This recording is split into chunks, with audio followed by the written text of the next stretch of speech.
اللہ اللہ رحمان، اللہ اللہ رحمان،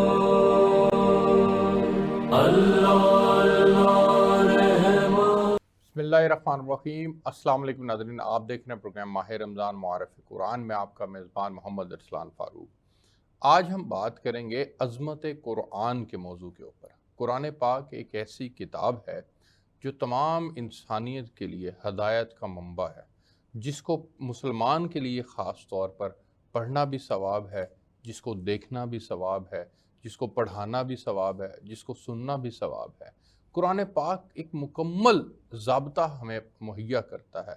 اللہ رب العزت انسان سے ہم کلام ہوتے ہیں، اور جب ہم قرآن پاک کو پڑھتے ہیں اور پھر جب اس کو سمجھ کر پڑھتے ہیں تو دنیا جہان کے نئے ایونیوز جو ہیں وہ ہمارے لیے اوپن ہو جاتے ہیں، کھل جاتے ہیں۔ آج ہم اس قرآن جیسی عظیم کتاب کے اوپر بات کریں گے کہ یہ اللہ رب العزت کا ایک مسلمان کے لیے کتنا بڑا انعام ہے، اور آج ہم اگر قرآن پاک کی تعلیمات پر عمل پیرا ہوتے ہیں تو دین اسلام کی بنیادی روح کے جو ہے اس کو ہم اڈاپٹ کرنے والوں میں شامل ہو جاتے ہیں، اور پھر دین اسلام کی اگر قرآن پاک کو بنیاد بنا کر ہم آگے زندگی میں آگے بڑھتے ہیں تو دنیا جہان کے لیے ہمارے جو ہیں وہ آسانیاں بھی ہمارے لیے پیدا ہوتی ہیں۔ میں نے آج اس موضوع کے اوپر بات کرنے کے لیے جن شخصیات کو دعوت دی ہے ان میں ہیں پروفیسر ڈاکٹر محمد اقبال نقیانہ صاحب، مذہبی اسکالر ہیں۔ سر بہت شکریہ پروگرام کے اندر شرکت کرنے کے لیے۔ ان کے ساتھ تشریف رکھتے ہیں علامہ محمد ارشد عابدی صاحب، آپ بھی مذہبی اسکالر ہیں۔ سر بہت شکریہ علامہ صاحب آپ کا پروگرام کے اندر شرکت کرنے کے لیے۔ قرآن مجید انسانیت کے لیے منشور حیات ہے، یہ انسانیت کے لیے دستور حیات ہے، یہ اتنی بڑی کتاب ہے۔ میں چاہوں گا کہ قرآن کتنی بڑی کتاب ہے یہ آپ بیان فرمائیں۔ ان الحمد للہ غافر الذنب وقابل التوب، نشهد ان لا الہ الا اللہ وحدہ لا شریک لہ ونشهد ان محمدا عبدہ ورسولہ۔ قرآن ایک ایسا معجزہ ہے رسول اللہ صلی اللہ علیہ وسلم کا، باقی تمام معجزات رسول اللہ صلی اللہ علیہ وسلم کے تکمیل کو پہنچ گئے، لیکن یہ ایک واحد معجزہ ہے، معجزۃ خالدۃ الی یوم القیامہ، جو قیامت تک باقی ہے۔ اور قرآن کیا ہے؟ وہ ایک انقلابی دستور ہے، اس کا موضوع انسان ہے، ٹھیک، اور اس کے اندر جو ہدایات ہیں وہ اللہ تعالیٰ نے، خالق نے جس کو بنایا ہے وہ کیسے زندگی ٹھیک گزارے وہ سب کچھ اس میں بتا دیا ہے، اور کن چیزوں سے وہ بچے وہ بھی بتا دیا ہے۔ لہٰذا کیوں نہ پھر اس کو اڈاپٹ کیا جائے، اور یہ خالق کی ہے، کسی انسان کی نہیں ہے، حتیٰ کہ نبی اکرم صلی اللہ علیہ وسلم کی بھی نہیں ہے۔ تو پھر جس اللہ نے آپ کو آنکھیں بغیر مانگے دی تھی، تو اس نے ہدایت بھی بغیر مانگے آپ کو ایک کتاب دے دی ہے، اور یہ ایک معجزہ ہے۔ اور اس کے ساتھ جس چیز کا بھی تعلق ہوتا ہے یہ تو اس کو بھی معجزہ بناتا ہے۔ مثال کے طور پر یہ رمضان کا مہینہ ہے، اس قرآن کی وجہ سے فضیلت ملی ہے، ورنہ 11 مہینے تو اور بھی ہیں۔ رمضان المبارک کو قرآن پاک کی وجہ سے شہر رمضان الذی انزل فیہ القرآن، اس میں قرآن نازل کیا، تبھی اس کی جو ہے رمضان کی فضیلت ہے۔ اور اس کے اندر تو ایک رات کی جو فضیلت ہے وہ کیوں ہے؟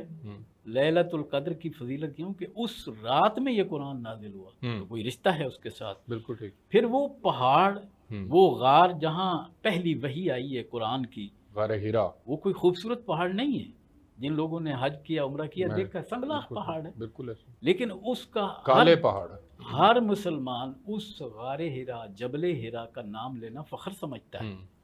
کیوں؟ کہ قرآن وہاں نازل ہوا ہے۔ اسی طرح آپ دیکھیں ہر اس چیز کا، یہ 11 سال کا بچہ جو اس قرآن کو اپنے سینے میں محفوظ کرتا ہے، جب تراویحیں پڑھاتا ہے، پیچھے بڑے بڑے چیف آف آرمی اسٹاف اور بڑے بڑے استاد اور علماء سب کھڑے ہوتے ہیں، کسی سے کہیں اس سے پہلے ذرا سجدہ کر لیں، نہیں کر سکتے۔ اس کو امام کس کو کہتے ہیں؟ لیڈر کو کہتے ہیں۔ لیڈر کس نے بنایا؟ قرآن نے بنایا، کہ اس نے قرآن یاد کیا ہوا ہے۔ اور آپ دیکھیے کہ یہ معجزہ ایسا ہے کہ یہ جو امت جس کو دیا گیا ہے یہ قرآن، اس کو اس نے کیا کیا ہے؟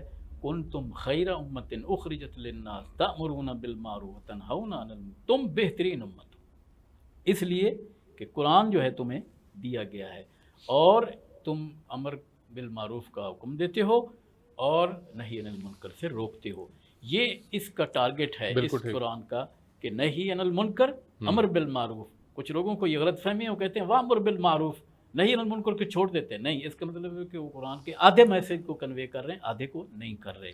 تو یہ قرآن ہے، ہم اس کی جو ہے اس کی عظمت کی آپ اور کیا کہیں کہ اللہ تعالیٰ نے خود اس کی عظمت بیان فرمائی ہے. ان ھذا القرآن یہدی للتی ہی اقوم ویبشر المؤمنین الذین یعملون الصالحات ان لهم اجرا کبیرا.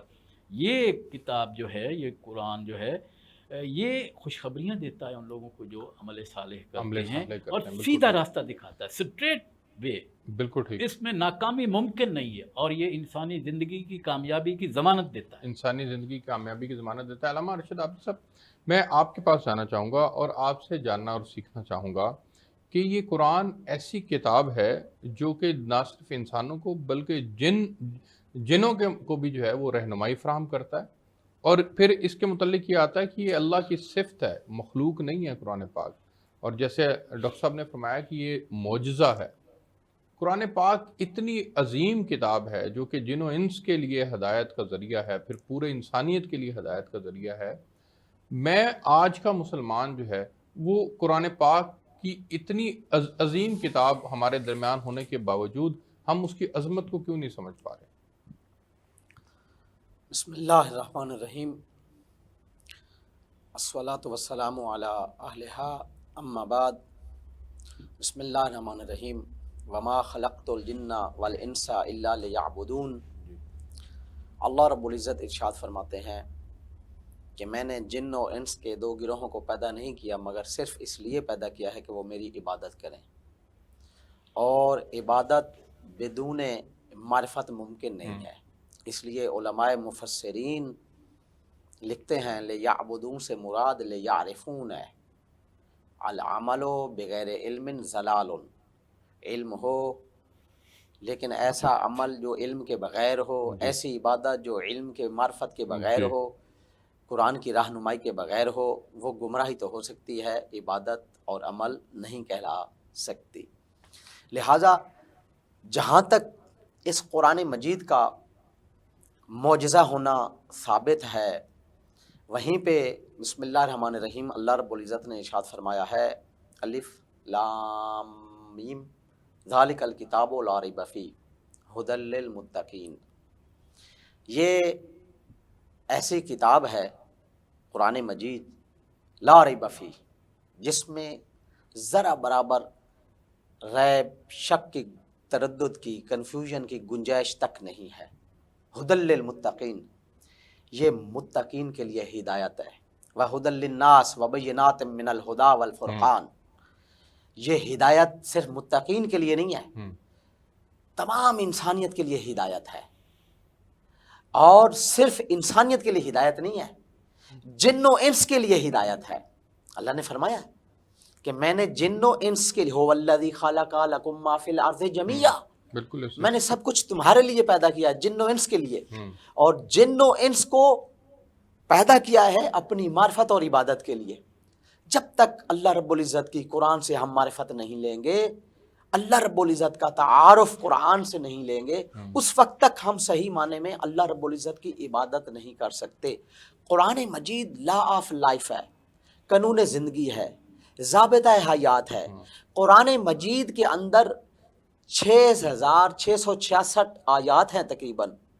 ان میں 600 ایسی آیات مبارکہ ہیں جو انسانی عمل کے متعلق ہیں، جو انسانی عمل کو بتاتی ہیں. شراب حرام ہے، قرآن نے بتلایا کہ اس کا جو فائدہ ہے وہ اس کے نقصان سے کم ہے. انسان فائدے کو دیکھتا ہے، نہیں، قرآن نے دوسرے پارے میں سورہ بقرہ میں واضح ارشاد فرما دیا ہے کہ جو اس کا فائدہ ہے شراب کا یا جوے کا، اس کے نفع سے جو اس کا شراب اور جوے کا نقصان ہے وہ زیادہ ہے. لہٰذا قرآن مجید ہمارے فائدے کے لیے ہے. اسی سورہ بقرہ میں ہے کہ تم جب منگنی کرنا چاہتے ہو تو کنایا میں کرو، مخفی انداز میں کرو، کسی کو پتہ نہ چلے. خدا نہ خواستہ وہ رشتہ ٹوٹ جائے تو اس عزت نفس سے جو اس لڑکی کی ہے وہ محفوظ رہے، کسی کو پتہ ہی نہ چلے۔ جب نکاح کی باری ہے تو اللہ اعلان کرو، سب کو پتہ چلے۔ یہ حکمت قرآن ہے۔ قرآن مجید جو انسان کے لیے فائدہ مند چیز ہے اس کو بیان کرتا ہے، جو چیز مفسدہ رکھتی ہے، جو نقصان رکھتی ہے اس کو روکتا ہے۔ شراب میں نقصان ہے، جوے میں نقصان ہے، زنا میں نقصان ہے، جو چیزیں انسانیت کے لیے ضرر رساں ہیں، نقصان دہ ہیں، قرآن نے ان کو حرام قرار دیا ہے، اور جو فائدہ مند ہیں، مفید ہیں، ان کو قرآن نے یا واجب قرار دیا ہے یا مستحب قرار دیا ہے۔ بالکل ٹھیک ہے۔ مجھے ایک بریک پہ جانے کا کہا جا رہا ہے، ایک بریک لیتے ہیں جی، بریک سے واپس آئیں گے تو پھر قرآن انسانیت کے لیے آب حیات ہے۔ اللہ رب العزت خود قرآن پاک میں فرماتے ہیں کہ یہ کتاب ہم نے آپ کی طرف اس لیے اتاری ہے تاکہ اس کے ذریعے آپ لوگوں کو اندھیروں سے روشنی کی طرف نکالیں۔ یہ قرآن پاک ہی ہے جو لوگوں کو اندھیروں سے روشنی کی طرف نکالتا ہے۔ اس کے اوپر آج ہم جو ہے وہ پروگرام کے اگلے حصے میں بات کریں گے، میرے ساتھ رہیے گا۔